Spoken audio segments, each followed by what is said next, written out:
This is a special recording from the World Innovation Forum 2013, and I'm really thrilled to have one of the keynote speakers to join me today.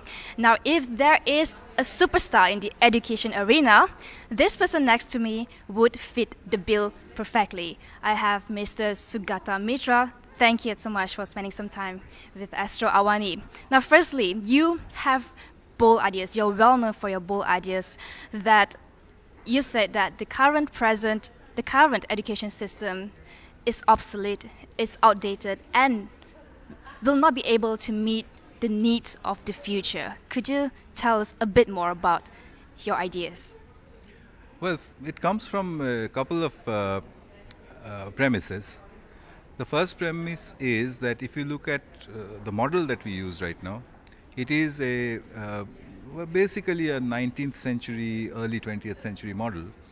That's very easy to check because, if you look at that model, if you look at our model and you see that they're both almost identical.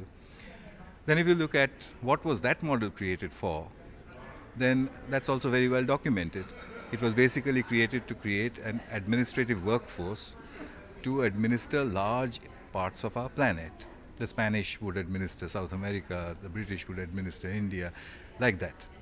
So it was to develop that administrative infrastructure and use in a time when there were no computers, there was no telephone.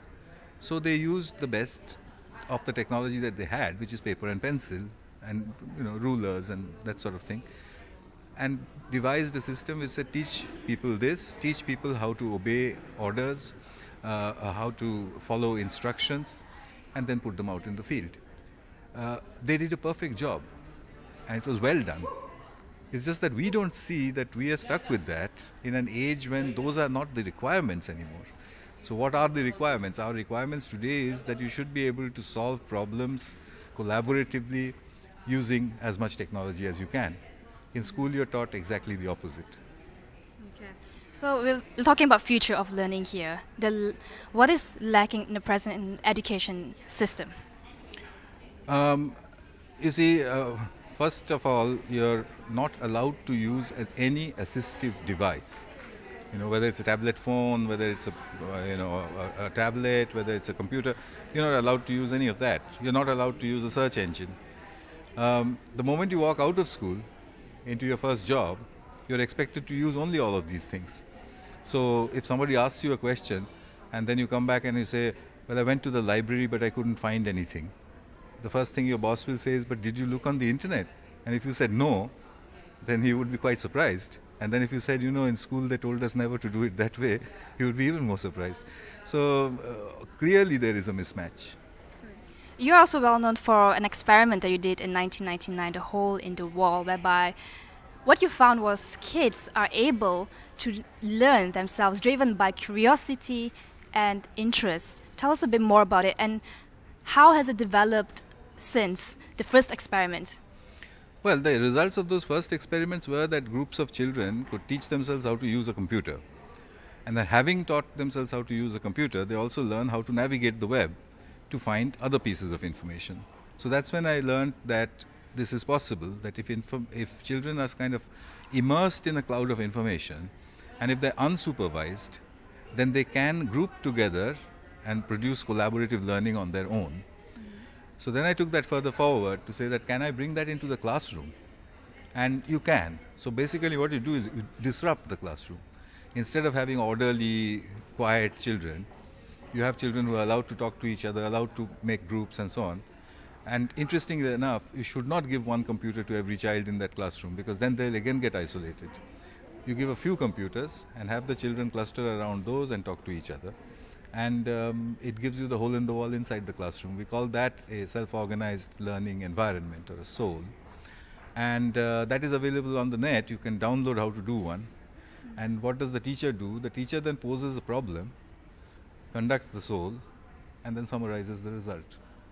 So you do not suggest doing away with teachers, but the role of teachers will have to evolve with the idea that you have suggested, that to education to be driven by students itself. So for teachers themselves who have been trained traditionally, yourself, you have been trained traditionally, what would take what does it take to change firstly the mindset of the teachers, and secondly parents themselves? Yes, they understand. If you ask anyone who say like, do we need a change in education system, most people will say with a resounding yes. But what exactly needs to be changed, and how do you change the mindset of parents as well, who at the end of the day cares about how much did they score in the test results, go to college, and to do things that has been traditionally defined as successful?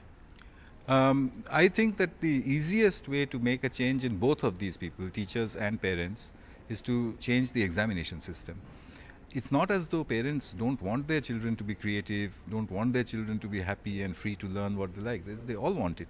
It's just that they say, no, but you have to pass that exam, and therefore don't focus on anything else other than the exam.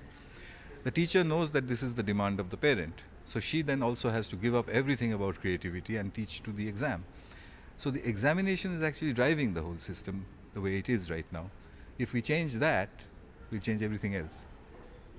And how would you propose? What are the definite steps to take? Because you are challenging the idea of something we know for so long, for centuries.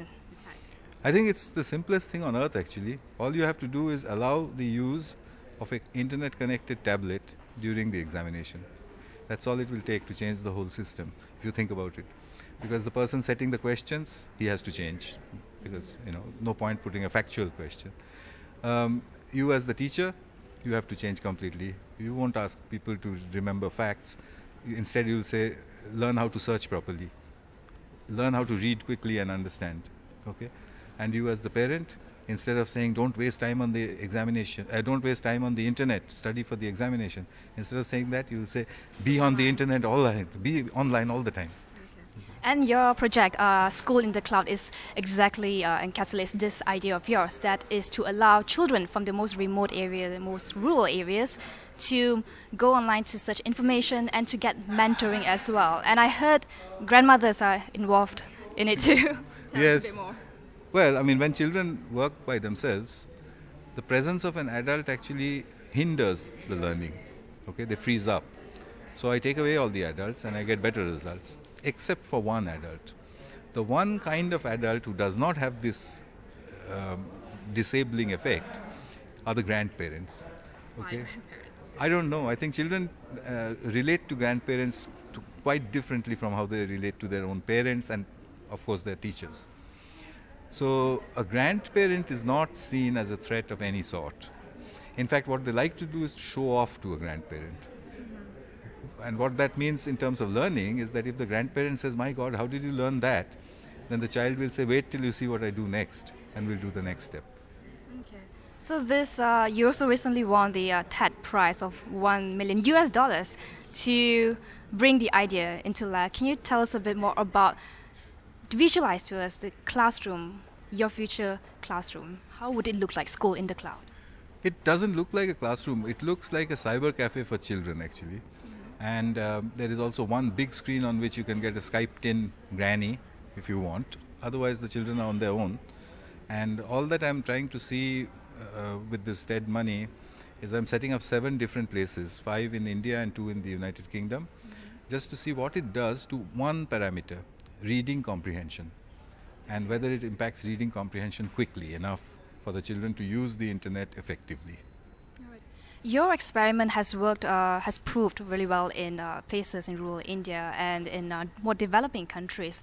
But the idea the initial idea of School in the Cloud and also Hole in the Wall is so that kids who are marginalized could have access to basic literacy. But how about using that same method in a more developed country? Do we employ the same method? For example, in Malaysia, whereby we are still quite regimented to the present traditional schooling system, what would be on your education menu for a country like us? Well, it started off, my whole work started off with disadvantaged children, as you're saying, for a reason. The reason was that I could not have done it with children who are advantaged, obviously. The Hole in the Wall experiment could only have been done in a slum or in a village. But what I learned from there, which then transformed itself into a self-organized learning environment, actually happened in England. And it is English teachers who picked up the method, and they showed that it works even better over there. So the answer to your question is that it is not a method meant only for disadvantaged children. It's just a new learning method which works very well everywhere. Okay. Do you see a mixture of traditional, the present schooling system with your idea, or do you see the need to start over from scratch, back to basics? I don't think we need to start over, and I don't think that all of traditional teaching has to be scrapped, at one shot.